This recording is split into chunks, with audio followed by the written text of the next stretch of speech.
It said it was the chick live on Instagram. We're live. On Instagram. We're live. Good On morning. Instagram. Live. Got Marvin and Bianca here. Ah, Bianca's half here. Yeah. She's not asleep. I've been not feeling so good, so I'm kind of here.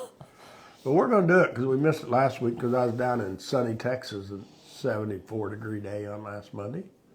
So that's pretty cool. So, Bianca, what are we going to talk about?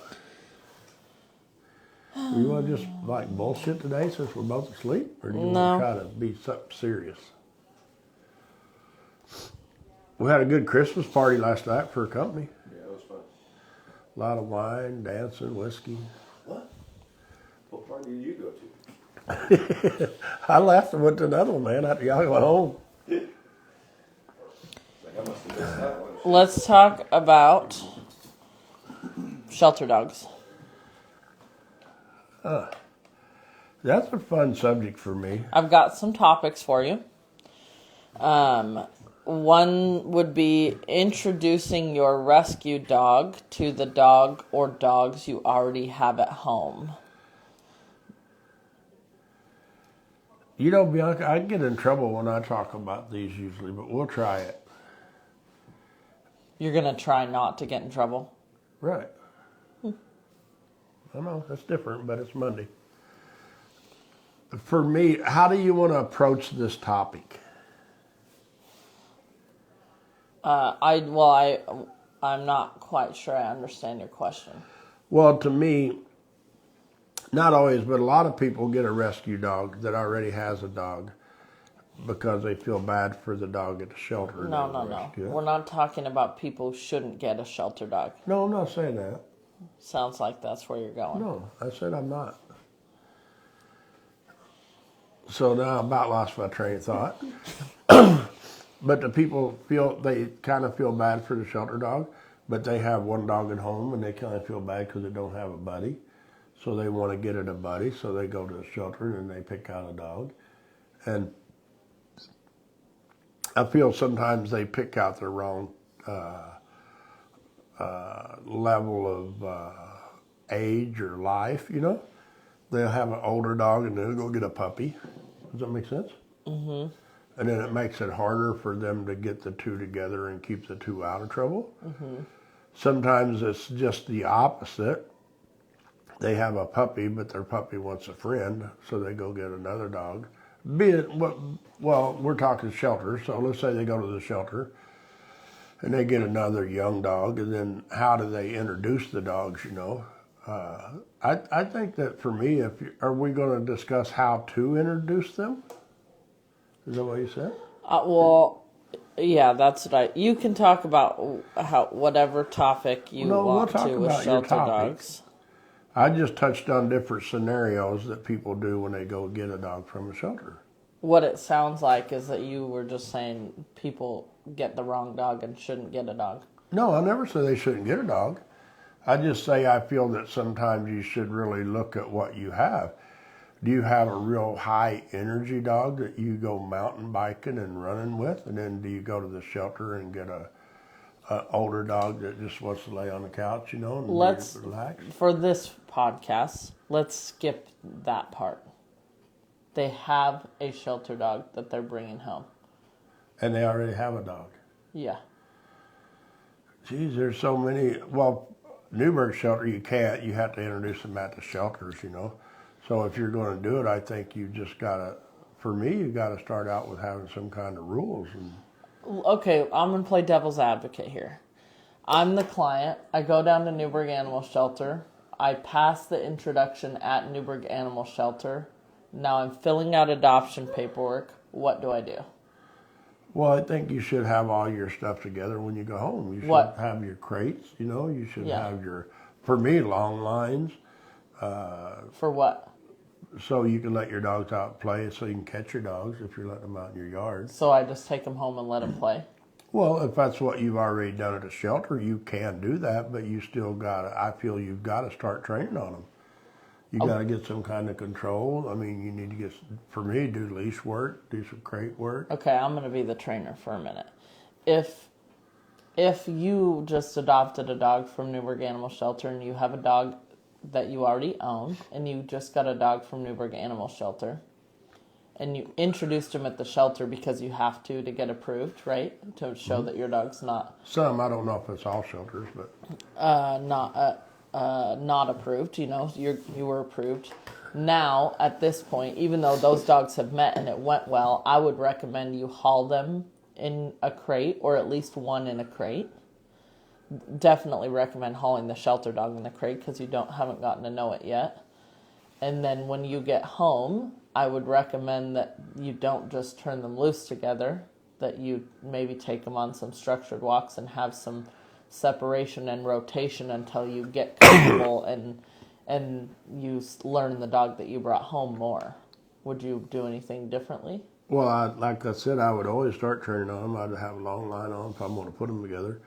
But if you're going to start, which you're saying what you should do, not what people do, you should always, I would say, keep your dogs separated until you can figure them out some, but you don't want your dogs separated so much that they get crate fighting one another when they walk by, you know. Right.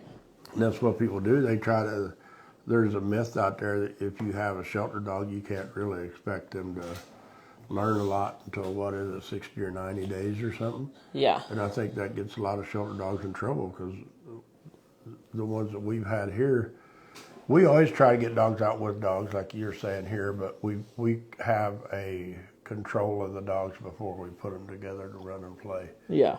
And if the people have control of their own personal dog, when they go to get a shelter dog, it makes their life a lot easier to introduce the two dogs and keep them out of trouble. But you still, like you're saying, I feel that people still need to train on these dogs. They need to crate them. They need to try to learn to place them. They need to take them on walks. They need to figure out if they can play ball with them. What kind of exercise can they get this shelter dog to get her to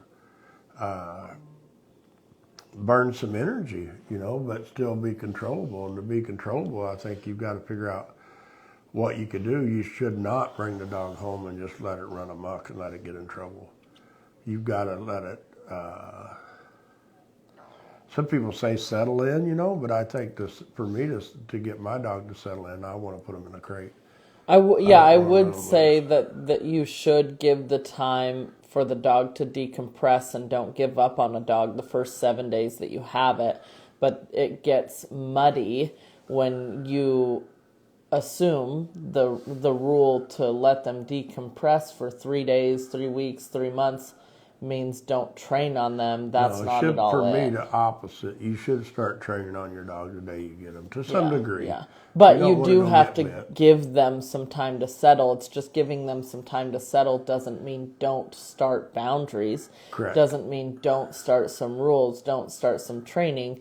It just means don't expect them to be a trained dog the first week or two that you have them. You have to put in a lot of time with a shelter dog because most of them know little to nothing. Yes, they just life. drug people down and ran away, and they try to catch them when they can, and Or they run had loose in serious the house. behavioral Yeah. problems, and that's why they got dumped to begin with, because the last people who owned them didn't give them a chance of training. Well, and a lot of people get a puppy and they raise them and ruin them, and then they take and drop them off at the shelter. And there are some dogs that do know a lot, but then if you take the dog home that knows a lot and you don't start with some structure, then that dog may take more advantage of you Then a dog who didn't know nothing. the people at the shelter. Yeah. Yes. And that's the hardest thing for people to understand in my world of thinking is just because you go get a shelter dog doesn't mean they don't know nothing. Sometimes they know a lot. They know how to get around getting in trouble. They know how to set down, recall, place. They know a lot of different things that people want to. People don't want to hurt the dog's feelings because he's had such a bad life, so they don't train on him. And it should be the opposite. You should really train on your dog. You should really train. For me, start some kind of training. Just leash walking Boundaries, your dog. Yes, without him dragging leash you work. down. Me, any dog we get from a shelter, I like to use the slip leash on them to start with because it doesn't put no pain on them. It doesn't slip off their head like a regular collar or a harness could. So I think when you bring the shelter dog home, For me, I would not put it on my couch and on my bed and in my chair and in my lap. I would start some kind of boundaries that it could understand clearly and just start training it. And then, like you said, once I get it going, if my dog does well enough, but I read dogs fairly decent, you know, if my dog does good enough at the shelter with the playing, then I'll probably start letting it play at home a lot sooner. If I have a good dog at home and I put a long line on my shelter dog just so I can catch it without, because I'm not much on chasing a dog all over the backyard for 3 hours in the rain and the mud and trying to catch up with it. So I'll put a long line on it and use that. And even then, you know, if you've got a really good dog at home, you know, the majority of the time, if you're bringing them into the house or if you've got a little fenced area, backyard, wherever, back door, if you call your dog to come to you, a lot of times that shelter dog will come to you and you can get it caught up before you try to put the leash on it so you don't have to chase around the backyard. And it's a lot harder to catch these dogs when you're chasing them. Especially like the shelter dogs, a lot of those dogs, once they start getting attention, they kind of like it, you know, because they may have not had attention for a while. That's fun. Yeah. So if you walk away from them dogs, a lot of times they're like, hey, don't leave. I want to go with you. They just don't want you to catch them. And there was just somebody here the other day was trying to get a loop on a dog, a leash on a dog, and it kept on ducking and diving and running, and it just didn't want to get We had caught. 2 puppies that really played games. Yeah. Yeah. But they don't want you to leave. It's like, don't leave me. I'll go with you. Just Yeah. don't try to catch me, because if you catch me, it's a game. And a lot of these dogs that come from shelters are off-street dogs and stuff, and that's what they're doing. Some of them are really used to running. Yes. They had a lot of practice They at made it. life of stealing and eating on a run, you know. So, all right, what next, Bianca? Would you recommend that someone getting a shelter dog pick it up on a Saturday and go to work Monday through Friday that first week? Well, most people have to. So if you're going to do it, then I would try to get it on a weekend, so you've got the weekend to work with it and play with it. And try So to get really, it if you settled in. if you can't take any time off to help this new dog adjust, then you really should pick it up like on Friday afternoon. Yeah, somewhere's where you got and the put weekend. in your work so Yeah. you have that much time until Monday morning. And people don't understand, and me, I mean, I've proven it time and time again.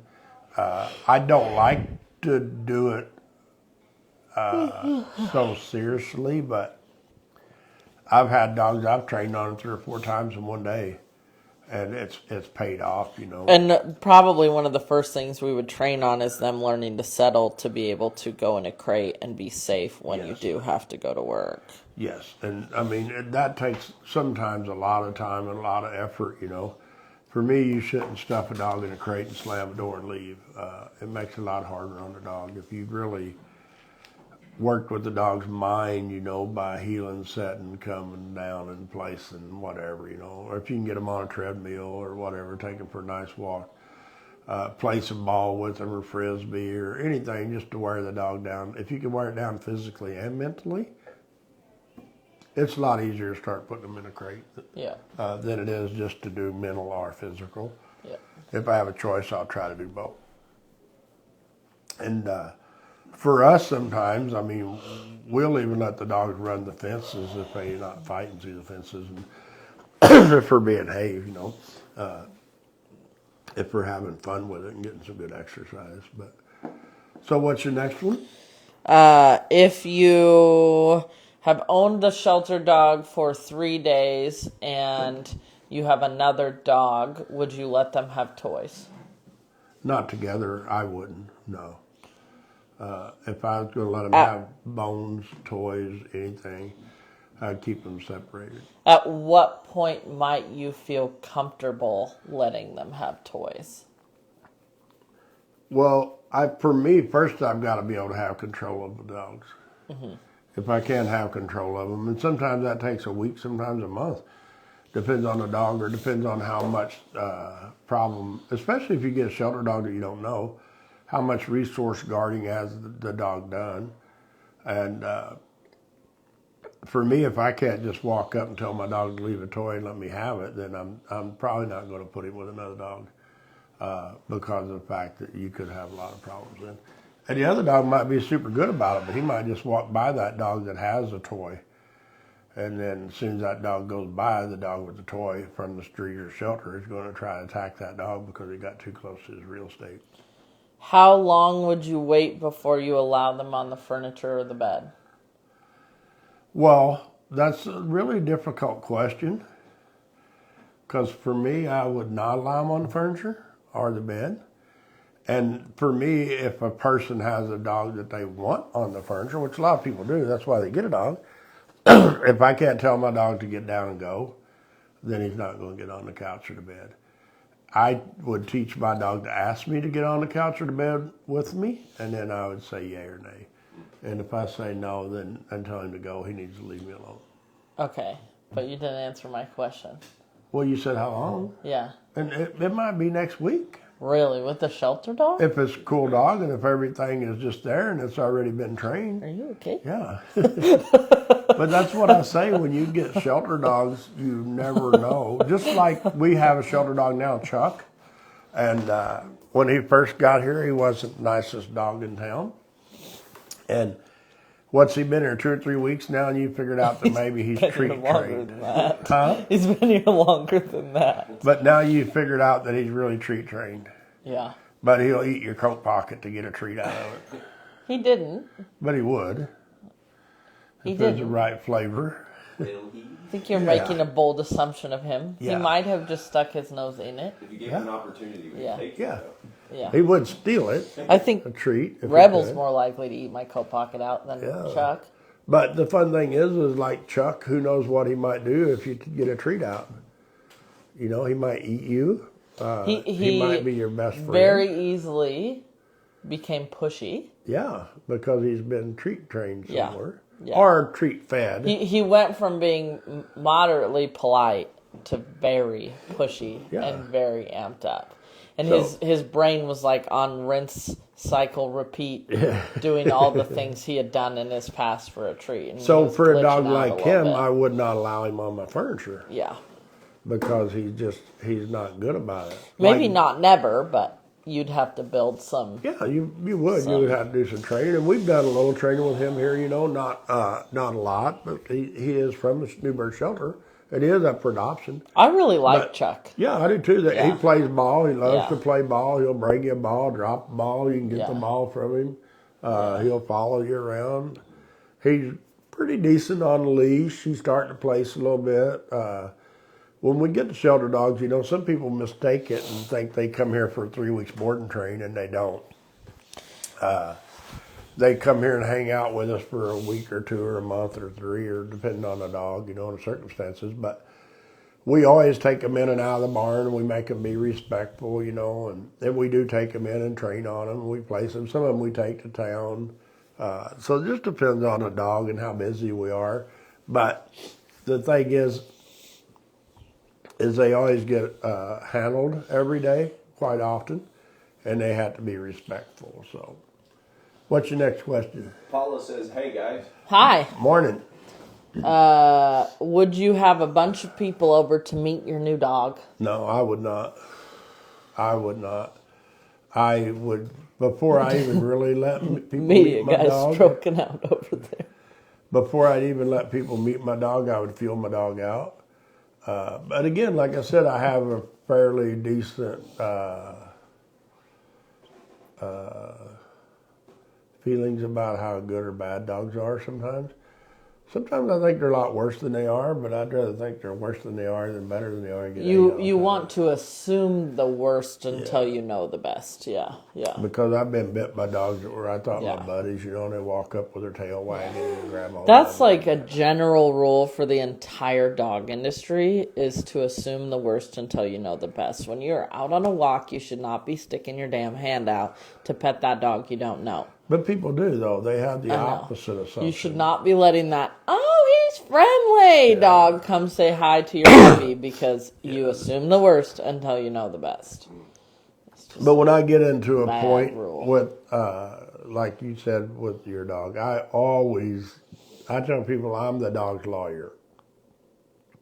And I will defend him. And if somebody wants to come and see my new dog, I might send them pictures of him.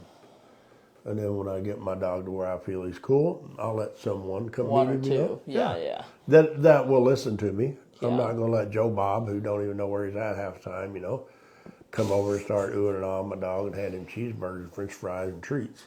But if people will follow through with what I ask of them, for sure I will. And then I'll try to add more people. I feel that I want my dog to respect me as a leader before I get carried away with letting people meet him and hanging out in a party. Make sense? Yeah. All right. What you got next? I'm bringing home a shelter dog, and I have That's a joke, people. 5-year-old at home. What should I do? Well, this will get me in a lot of trouble from you and some people on the internet. I would really be selective of what dog I brought home. And like I said, I have no bones about it, If I had a 5-year-old kid, I'm 99.9% sure I wouldn't bring a shelter dog home. Oof.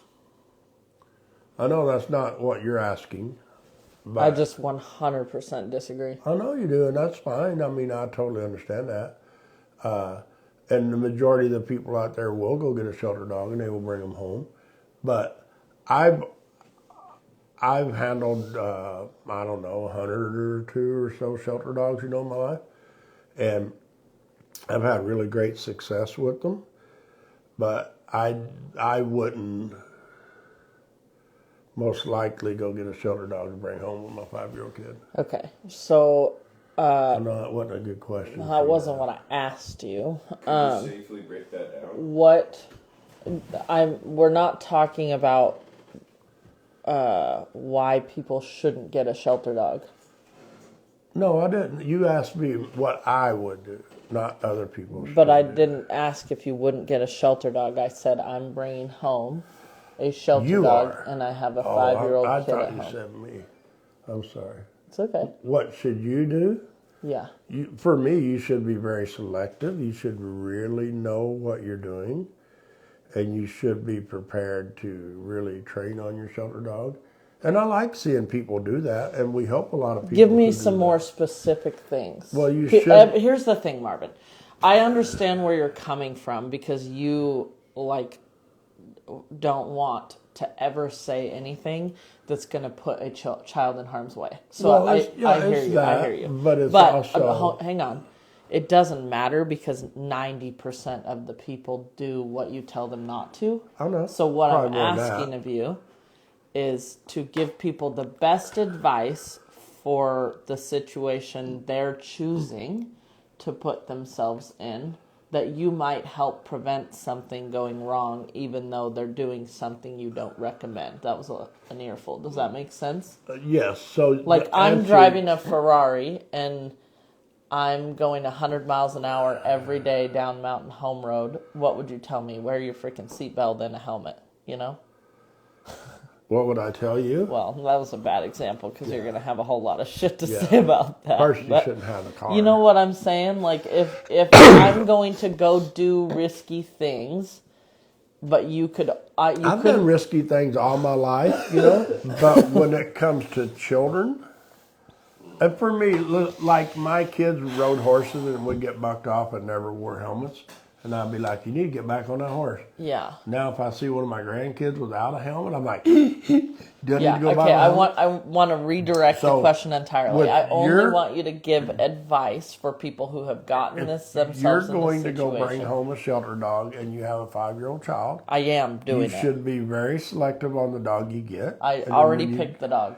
You should make sure you crate it around your child. You shouldn't let it loose around your child until you've had the dog and you understand the dog and you have some type of training with the dog. And your 5-year-old kid understands not to just go put their finger in a dog's mouth, don't pull on his tail. I mean, those are all the things that I feel you have to do as a parent of a child and the owner of a dog, is you have to keep your child safe and your dog safe. It's So not you'd even, have very, very strict boundaries in place. I would. I mean, And there's I no would doubt. have these strict boundaries for a long time.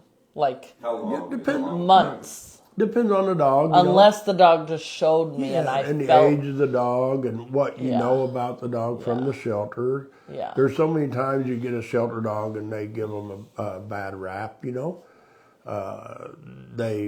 The dog hauler told them something that somebody else told them. Totally, yeah. You know, yeah. and the dog hauler. Yeah, some of the messes dogs with that you we've too. heard are really bad are the nicest ones, and then Yeah. the ones that we've heard are nice are the worst The bites you, ones. yeah. Yeah, But if you're going to yeah. bring that dog home and you have a child, and there's nothing wrong with it in my world of thinking, you know. But like I said, it's not something that I would do because I'd probably go buy me a puppy or It's get a dog that somebody probably give away. more likely you're going to succeed with a shelter dog that you don't know their past, you don't know the history, unless the dog If was you like go get help. But there's so many of the shelter dogs like you. If you go get a shelter dog and you have a 5-year-old child and you go home and you start feeding that dog piles of treats and cheeseburgers and part of your dinner and stuff, you're more likely to get your 5-year-old kid in a lot of trouble because the dog that you don't know might try to take the food from the child if it's trying to eat, you know. And you shouldn't have the dog around the child while the dog is eating or the child until you get to know the dog. So there's a lot of things there you can do to make things safer. And I'm not telling people not to go get a dog from a shelter, of course. I mean, we help the shelter rehome a lot of dogs. But you just have to really, you have to have some time, you know. You've got to put some effort into the dog. You've got to put money into the dog. You've got to put training into the dog. You've got to watch who you leave your dog with and your child, you know. If you have a new shelter dog and you're not, I wouldn't recommend you leave it with the babysitter, with your 5-year-old kid without really knowing your babysitter too, because you don't want your babysitter, oh, this dog's so sweet, and you know, get your dog out. So, well, I don't know. I don't even know how many great dogs we've seen come out of the shelters that we've helped rehome. Yeah. So, all the dogs we've helped rehome through the shelter, we've only seen 1 or 2 that was really bad, you know. We've seen a lot of them that would bite you and a lot of them that were ornery, but they were all fixable with leadership and take away the gray areas, and that's what happens. and not spoil them too soon. Yes. Yeah. People get a shelter dog and they feel bad for it because it's had such a rough life. I throw that garbage away and I start forward. Yeah. They say the windshield's bigger than the rearview mirror for a reason, you know. Just keep looking forward and don't looking back. And so what else you got, Bianca? That's all I got for today. Geez, that's easy. So Brett, you got anything you want to talk about? We've not been on here very long. I've got a lot of subjects that I could talk about if we need to fill her. Well, I think probably better if we talk about your ideas. Probably better if we talk about your ideas. Well, I want to go do the same thing with the. I'd like to talk more about shelter dogs. Yeah. About loading shelter dogs in vehicles. I see that a lot, that people, the shelter dog either leaps in a vehicle and runs in a crate, or they're like, I'm not getting close to the vehicle. And I think that so many people help their dogs in the car. And sometimes you put the dog in the car and then you drive like Bianca down the mountain 60 miles an hour and Heather and swinging the dog all over the car without a crate, you know, which they don't. Bianca puts her dog in a crate. I don't know if Heather does anymore. But Heather's dog's probably learned to brace itself for the curves. But if you put your shelter dog in a car and you're driving down the road, I think that you're really sometimes set yourself up to get yourself in trouble because the dog's not going to be comfortable with it. They're not going to just lay down, but at the same time, it's really hard sometimes to get your dog in a crate in the car. And like Kay, she has her cage thing in the back, right? Yeah.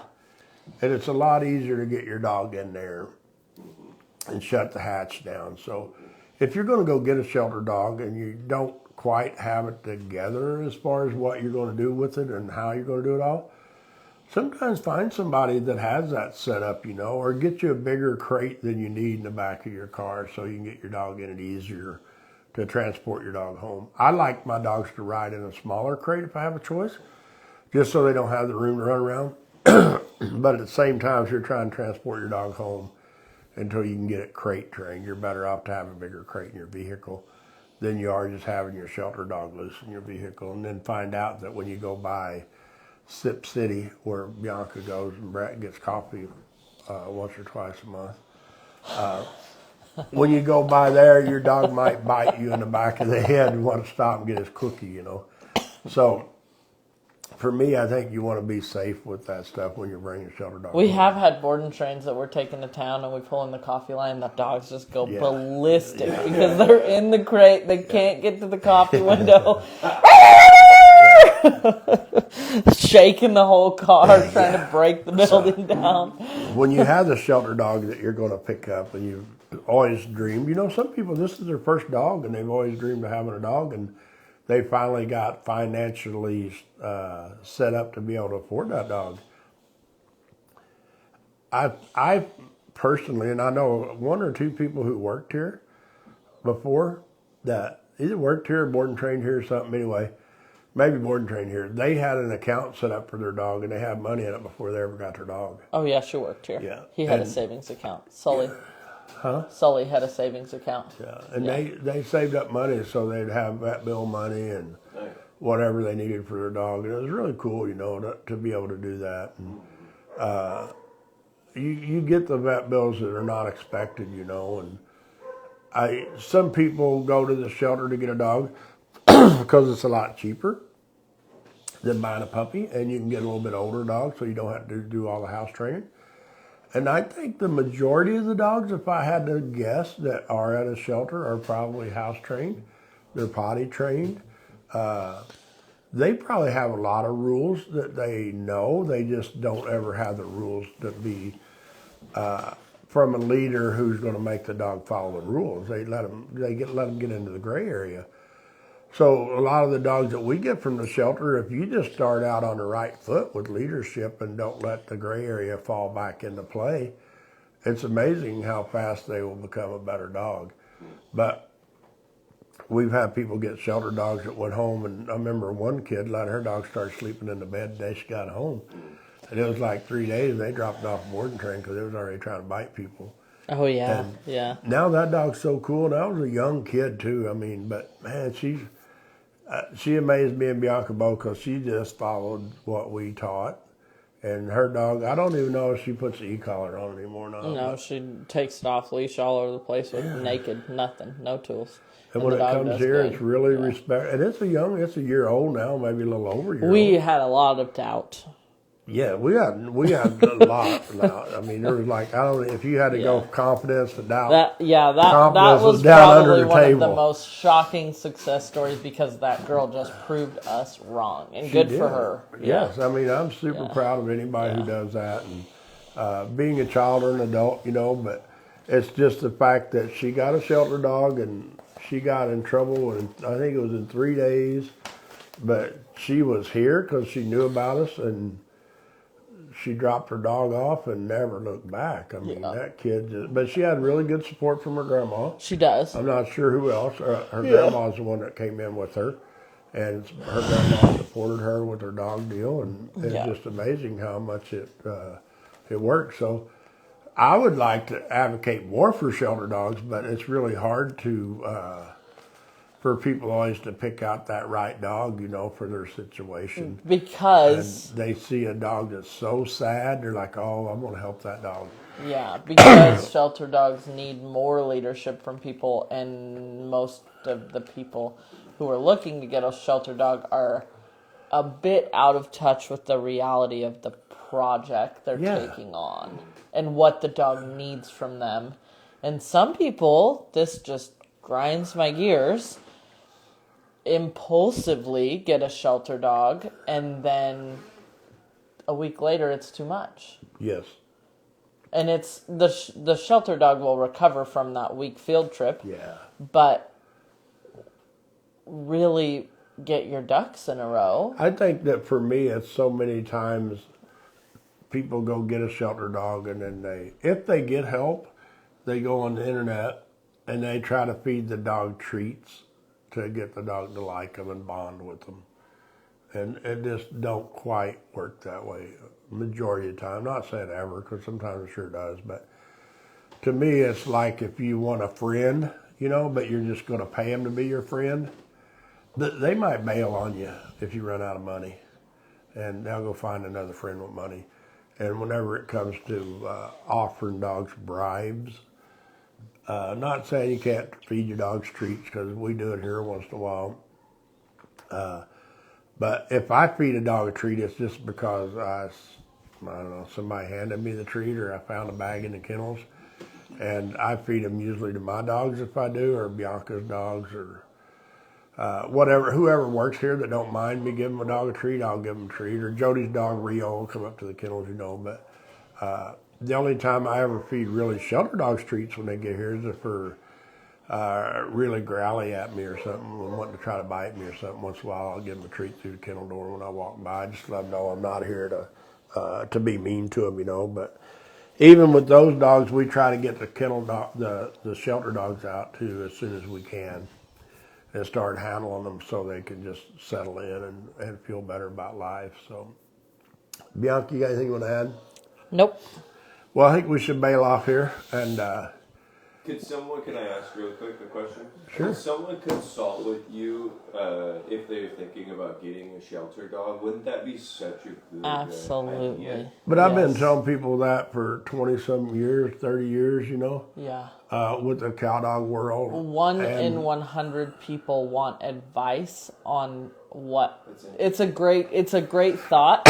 You are someone who would consult with a professional. And Heather did too. Yeah. We have had Heather's dog Coda.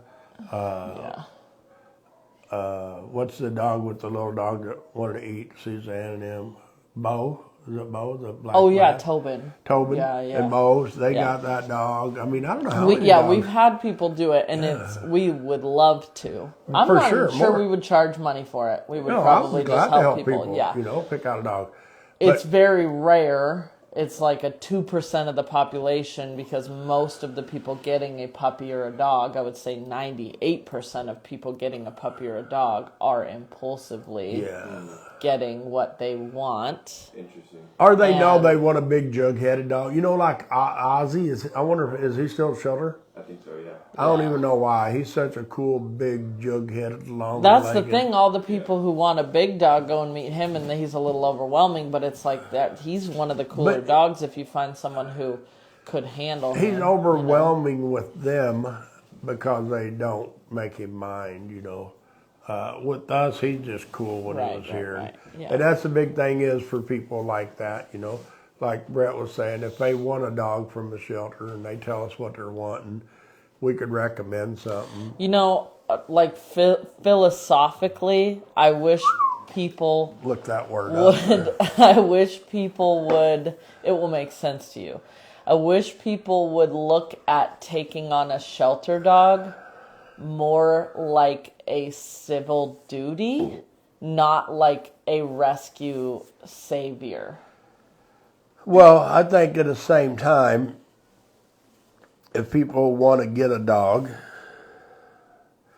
they should look through the shelter list of what they have, like a lot of people do. Like you probably keep track of dog shelters. All the time, yeah. I don't. I don't even know the last time I was on the I wait till they get another Mal puppy or border collie. Yeah, I don't even look. I probably looked at the New Bird Shelter's website 5 times, and we've probably had 60 dogs or more here from there. If I want to see what they have, which we do once in a while, we'll just bust in there, you know, if we're in town. And if you're bored. If all the dogs here for board and train are good, then he's like, let's go get a bad shelter dog. And so I think if the perfect scenario for me, which I'm talking that don't exist, but let's say Joe Bob said, hey, I'm going to go rescue a shelter dog. They would call us and say, hey, this is my lifestyle, what are you thinking? And we would say, well, maybe, you know, Ozzy will work, or Chuck, you know, or the little dog we have here from the shelter, or whatever dog. But I'd say when you get the dog, I recommend that you come up and do a few lessons, you know, like Ozzy. In the real world, I don't think they would even need to do 3 weeks board and train with him. Oh, no. They could do like a 7-day refresher, you know, it costs $100 a day. and leave the dog here, and we'll get him back into, running around in the field with other dogs and being good and going for walks and leash working. And then the person can do a lesson or two with him and live happily ever after, That's the perfect kind of world. But if you don't want to live in that world and you want to go down there and get a dog that's not been here, then I recommend you talk to us. You go get the dog, you come up and let us meet you and the dog and see if we can help you, And people do that. Remember old, he used to be JJ, now he's Gunner. Yeah. She went and got Gunner, and I don't even know, she didn't have Gunner very long, and she knew that we'd had him, and she brought him up here and done board and training. Man, he goes in nursing homes, and he's a big old German Shepherd, but he's just cool. And he was feral. They were living on the street. Yeah, they lived on the street eating whatever they could find in garbage cans and stuff. And he's so cool. Yeah, but it's just, she put in the time and the work and the money and the effort, and it wasn't bad because she just headed it off from the start. Right. She didn't let him be bad for 6 months or a year with her and then be like, oh, let's just fix it. That dog never got the concept of I can do whatever I want in this lady's house. I can take whatever I want, get whatever I want. And he's had such a great life from it, That's the thing is for people I feel don't understand. They go get a dog and they feel sorry for it and they let it do whatever it wants because they don't want to hurt his feelings. But then the dog can't do nothing because he can't be trusted. Mm-hmm. So if you get the dog from the shelter or off the street or wherever you find him, your neighbor's house, it's giving him away. But if you take that dog and do some serious training leadership with the proper tools and knowledge, then you can have a cool dog for his whole life. So, Brett, it is a great idea for people to ask, for help before they pick out a dog. But and maybe somebody will do it, Yeah. I mean, it's cool when they do, but not very many people do. Like Bianca said, if they're looking for a dog, they get on the website or they go to the shelter and do a walkthrough, and they're like, oh, I want that dog that's in the corner because he's really scared, Yeah. If you want that dog in the corner that's really scared, you need to really get some help and be a leader. True. Don't treat him like he's really scared. This probably isn't a great example, but what made me think of it was when I was really young, I would flip cars, and then I would go to someone who was better than I was and older than I was, and I'd be like, hey, look, I'm thinking about getting this car, but you're the mechanic, and you know the engine the best. So what do you think about this? Is it a good idea or is this a bad idea? Because from my perspective, I think it's great. And he's like, oh, no. It's got blown gasket. He's like, you should not put any money into this. And I'm just a young kid going into it. Yes. That needs some advice or education. And so I was just thinking, how much more, if people are willing, could they come to you, get an evaluation, and they could be more successful in the end. And there's so many people who do that in everything in life, I always like to find a good deal on something, but I don't want something cheap. Yeah. And I think that's what happens with everything that people do, they don't want as good a deal as many times as they want cheaper. And cheaper don't impress me because whatever I buy, I want something good. And I might have to pay more, and I don't really, sometimes if I have the money, of course, it's not as important to me. It's more important to me to get it from the local guy that's got a little business and paying extra than it is to go to the big city and get it from the big corporation. I'd rather get it from the guy I know kind of deal. Yeah. And but at the same time, I'm not going to get it from that guy if he's going to sell me a piece of shit, not tell me. True.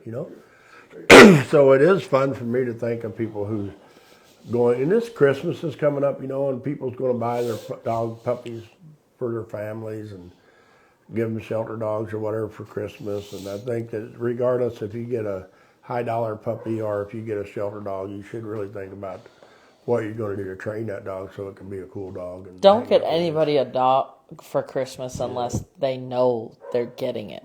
Don't surprise someone with a dog for Christmas. That's a bad idea. Don't buy them a puppy because you think they need a puppy. Don't surprise gift them a puppy. Yeah. No. No. Yeah, it makes it rough. So, all right, Brett, let's bail. All right. Bianca, you ready to get off here? Yeah. All right. Well, we'll see y'all hopefully next Monday if I don't take off somewhere. And hope y'all have a great weekend. If we do happen to miss you for whatever reason, have a Merry Christmas and a Happy New Year. So, thank y'all.